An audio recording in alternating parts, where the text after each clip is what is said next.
उठो, जागो और तब तक मत रुको जब तक लक्ष्य की प्राप्ति ना हो जाए। तो चलिए शुरू करते हैं आज का क्लास। नमस्कार दोस्तों। तो आज हम जो पढ़ेंगे वो आपका साइंस का, ये समझ लीजिए एक नंबर जो भी पेपर आप देने जाते हैं उसमें देकर ही जाएगा वो। यानी वो कौन सा हमारा टॉपिक है, प्रमुख उपकरण। तो हम देखेंगे, ये आपने देखा ही होगा अगर आपने पेपर दिया होगा कि एक न एक उपकरण जितने भी पेपर होते हैं उसमें पूछ ही रह जाता है। तो हम उनको आज कवर करेंगे। चलिए देखते हैं। हमारा पहला जो उपकरण है बैरोमीटर। तो बैरोमीटर से हम क्या पता करते हैं, वायुमंडलीय दाब की माप को पता करते हैं। ठीक है, यानी वायुमंडलीय दाब की माप जो है किस यंत्र से, किस उपकरण से नापा जाता है, बैरोमीटर से। अगला क्या हमारा हाइड्रोमीटर। हाइड्रोमीटर से क्या है, द्रव का आपेक्षिक घनत्व मापा जाता है। ठीक है। अच्छा देखिए कंफ्यूजन कहाँ होता है, ये है हाइड्रोमीटर और इसके नीचे है हाइग्रोमीटर। तो इन दोनों में कंफ्यूजन होता है। अगर आपको पेपर में आ गया और एग्जामिनर को थोड़ा क्या करना है, आपको कंफ्यूजन में रखना है, डाउट में करना है, सोचने पे मजबूर करना है, तो वो दोनों ऑप्शन इसमें रख देगा। देखिए हाइड्रोमीटर, अगर हाइड्रोमीटर है तो द्रव का आपेक्षिक घनत्व, अगर हाइग्रो देखिए गा में रा की मात्रा, तो सेम उसलिए जो आर्द्रता है इसमें भी रा की मात्रा। तो यहां से आप ट्रिक निकाल सकते हैं कि हाइग्रोमीटर क्या है, आर्द्रता के लिए, और हाइड्रोमीटर क्या है, द्रव का अपेक्षिक घनत्व पता करने के लिए। अगला देखेंगे, बहुत ही बेसिक्स लेकिन बहुत ही इंपॉर्टेंट भी है, साथ में कई एग्जाम में आता है, खासकर जो ये मेडिकल एग्जाम में पूछे जाते हैं उसमें जो ये बहुत ही इजी क्वेश्चन होता है। लैक्टोमीटर जो उपकरण होता है किसके लिए, उसके दूध की शुद्धता। तो दूध की शुद्धता किससे मापी जाती है, लैक्टोमीटर से। अगला आते हमारा क्या है, फायदोमीटर। देखिए ये भी बहुत बार पूछा जाता है। फायदोमीटर क्या है, समुद्र की गहराई। ठीक है, तो समुद्र की गहराई किससे नापी जाती है, फायदोमीटर से। अगला हमारा क्या है, रेन गेज। रेन गेज जो वर्षा का मापक यंत्र होता है वो क्या कहलाता है, रेन गेज। यानी वर्षा की अगर हमें मापना हो कि कितनी वर्षा हुई है तो वो किससे मापेंगे हम, रेन गेज से। ठीक है। अगला देखते हैं रिक्टर स्केल। देखिए रिक्टर स्केल और सिस्मोग्राफ ये जनरली हम लोग भूकंप पे जानते हैं, लेकिन उसमें अंतर क्या नहीं जानते हैं। रिक्टर स्केल जो था भूकंप की तीव्रता, यानी भूकंप की तीव्रता कितनी थी वो इससे पता चलता है हमारा, किस उसके लिए कौन सा उपकरण, रिक्टर स्केल। लेकिन अगर हमारा भूकंप मापी अंक आएगा तो कौन सा होगा, सिस्मोग्राफ। ठीक है, तो इन दोनों में ही आप जो अपना डाउट है क्लियर कर लीजिए। रिक्टर स्केल से भूकंप की तीव्रता और भूकंप मापी यंत्र हमारा क्या है, सिस्मोग्राफ। अगला आता है हमारा क्या है, टेकोमीटर। टेकोमीटर से वायुयान की गति। अब आप इसको ऐसे, जैसे हमारा वायुयान क्या करता है, टेक ऑफ करता है, उड़ता है, तो अब उड़ता है यानी ऊपर जाएगा तो उससे क्या हमें उसकी क्या करनी है, गति मापनी है। ठीक है, कितनी गति से वो जा रहा है। तो टेकोमीटर हमारा क्या हो गया, वायुयान की गति। अगला आते हैं ओडोमीटर। ओडोमीटर से पहिए द्वारा तय की गई दूरी, यानी कोई पहिया जो है वो कितनी दूरी तय किया है, तो उसके लिए जो हमारा यंत्र होता है वो क्या होता है, ओडोमीटर। ठीक है, बेसिकली जो आप व्हीकल्स देखते हैं तो इसी के द्वारा वो यंत्र लगा रहता है, उसी से हमारा पता चलता है। अगला आते हैं वोल्ट मीटर। वोल्ट मीटर क्या होता है, विभवांतर मापने के लिए यूज किया जाता है। और हमारा इसी के साथ हमारा एक आता है अमीटर। अमीटर होता है क्या, धारा मापने के लिए। अब वोल्ट मीटर क्या होता है, विभवांतर मापने के लिए। ठीक है। अगला आता है एनीमोमीटर। ये भी बहुत इंपॉर्टेंट है, हवा की शक्ति जो है और गति वो किससे मापी जाती है, एनीमोमीटर से मापी जाती है। तो अभी और क्वेश्चन हैं, चलिए उनको हम अपना क्वेश्चन नंबर 13 देखते हैं। तो हम अपना उपकरण देखते हैं। हमारा अगला है अल्टीमीटर। तो अल्टीमीटर किसके लिए यूज किया जाता है, ऊंचाई मापक यंत्र में। यानी अगर कोई हमारी वस्तु उसकी ऊंचाई या ज्ञात करने में, यानी वायुयान वगैरह या कुछ भी हो जिसकी ऊंचाई हमें ज्ञात करनी हो, तो वहां पर हमारा कौन सा यूज होगा, उपकरण अल्टीमीटर।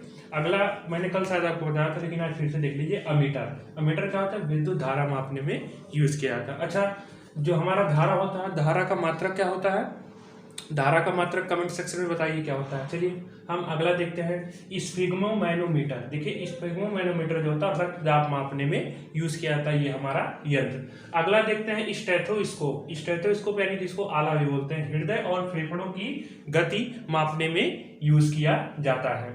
अगला हमारा क्या है, कार्डियोग्राफ। देखिए ये भी यूज किया जाता है, ये जनरली डॉक्टर के पास आप देखते ही होंगे, लेकिन ये मशीन्स होती है, इसके थ्रू हृदय की गति मापी जाती है, चेक की जाती है। अगला है सेक्सटेंट। ये देखिए वैसे तो बहुत कम हो जाता है लेकिन कभी कभी आता है, तो छोड़ना नहीं है। दो वस्तुओं की कोणीय दूरी मापने में कौन सा हमारा यूज किया जाता है, सेक्सटेंट का यूज किए जाते हैं। अगला देखिए, ये तो अभी फिलहाल कभी याद नहीं लेकिन मुझे इंपॉर्टेंट लगा तो मैं आपको बता दे रहा हूँ, एक्टियोमीटर। एक्टियोमीटर किसमें यूज हो रहा है? सूर्य किरणों की तीव्रता मापने में यूज किया जा रहा है। किसका? एक्टियोमीटर का। अगला आते हैं टेलीस्कोप। ये तो आपने बहुत बार सुना होगा। अच्छा बताइए, टेलीस्कोप की खोज किसने किया था? कमेंट सेक्शन में आप करके बताइए मुझे अगर आपको जानकारी हो। टेलीस्कोप ये किसके लिए यूज किया रहा है? दूरी की वस्तुओं, यानी जो दूर की वस्तुएं हैं उनको, उनकी दूरी पता करने के लिए या उनको देखने के लिए, माफ करिएगा, दूर की वस्तुओं को देखने के लिए टेलीस्कोप का प्रयोग किया जाता है। ठीक है। अगला आते हैं कैलिपर्स। ये आपने सुना होगा 9th की क्लास में जब आपने एडमिशन लिया होगा, पहला चैप्टर ही आपका क्या रहा होगा? Vernier callipers.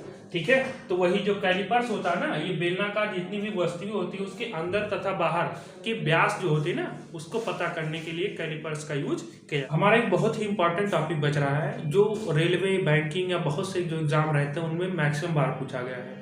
कुछ 5-6 हैं, इनको देख लीजिए आप, बहुत ही इंपॉर्टेंट है। मिश्र धातु। अच्छा, कल थोड़ा सा गड़बड़ हुआ था। मिश्र धातु का जो डिफिनीशन होता है, देखिए, दो या कम से कम इसमें रहेंगे, दो धातुएं कम से कम रहेंगी तो वो मिलकर जो बनाएंगी वो क्या कराएंगी, तब मिश्र धातु हैं। और मैक्सिमम कुछ भी हो सकता है, ठीक है, 3 भी हो सकते हैं, 4 भी हो सकते हैं, लेकिन हमारे क्या है, कम से कम इसमें मिश्र धातु बनने के लिए कितने धातु चाहिए? 2 धातुएं चाहिए कम से कम। तो देखते हैं, पीतल बहुत बार पूछा गया है, मैक्सिमम टाइम पूछा गया है। पीतल कापर और जिंक से मिलकर बना होता है। ठीक है। कापर का सिंबल है Cu और जिंक का सिंबल है Zn, जिसको जस्ता भी बोला जाता है। अगला आते हैं कांसा। कांसा देखिए, कापर और टीन से मिलकर Cu और Sn से मिलकर बना होता है। वो क्या कहलाता है हमारा? वो कौन सी मिश्र धातु कहलाती है? कांसा कहलाती है। अगला देखते हैं जर्मन सिल्वर। जर्मन सिल्वर किससे मिलकर बना होता है? कापर, जिंक और निकिल। अच्छा, यहीं पर एक मोस्ट इंपॉर्टेंट क्वेश्चन बनता है, एग्जामिनर हैपट्टी खेलता है बच्चों के साथ, वो ये पूछ लेता है कि आप ये बताइए कि जर्मन सिल्वर में, क्योंकि नाम जर्मन सिल्वर है, तो जर्मन सिल्वर जो मिश्र धातु होता है उसमें कितने % सिल्वर होता है? कितने % सिल्वर होता है? तो सिल्वर कितने % रहता है? 1 भी % नहीं रहता। इसमें क्या रहता है? निकिल रहता है। कॉपर, जिंक और निकिल रहता है। ठीक है। अगला हमारा रोल्ड गोल्ड देखते हैं। ये भी बहुत बार आता है, जैसे अभी शादी वगैरह में चोरियां बहुत हो रही थी, तो इसमें क्या कर दिया गया, सोने का जो बस पानी चढ़ाकर पहनी अच्छी धातु में, कोई पता नहीं कर पाएगा, तो इसमें बहुत यूज होता है आभूषण वगैरह बनाने में। तो रोल्ड गोल्ड किससे मिलकर बना होता है? कापर और एल्यूमिनियम से मिलकर हमारा रोल्ड गोल्ड मिश्र धातु बना होता है। अगला ये भी बहुत बार पूछा गया है, कांसा, पीतल, जर्मन सिल्वर, टाका, ये चारों जो है बहुत बार पूछा गया है। तो टाका यानी सोल्डर जिसको भी बोलते हैं, ये जो हमारी जितने भी इलेक्ट्रॉनिक वस्तुएं होती हैं उनको जोड़ने में, जो उनके वायर्स होते हैं कनेक्ट करने में, इसी सोल्डर का यूज किया था। तो इसमें क्या क्या रहता है? टिन रहता है और लेड रहता है, यानी Sn और Pb से मिलकर हमारा क्या बनता है? टाका या सोल्डर। अगला है gun metal. Gun metal copper, zinc और टिन से मिलकर बना होता है। बाकी और भी बहुत है, लेकिन वो इतने इंपॉर्टेंट नहीं, इसलिए मैंने आपको नहीं दिखाया।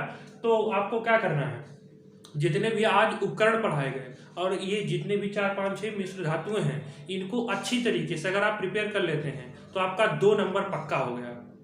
उम्मीद है आप इसको तैयार करेंगे। चलिए, शुभ रात्रि, मिलते हैं कल इसी टाइम, और ज्यादा से ज्यादा लोगों पर शेयर करिए। जय हिंद।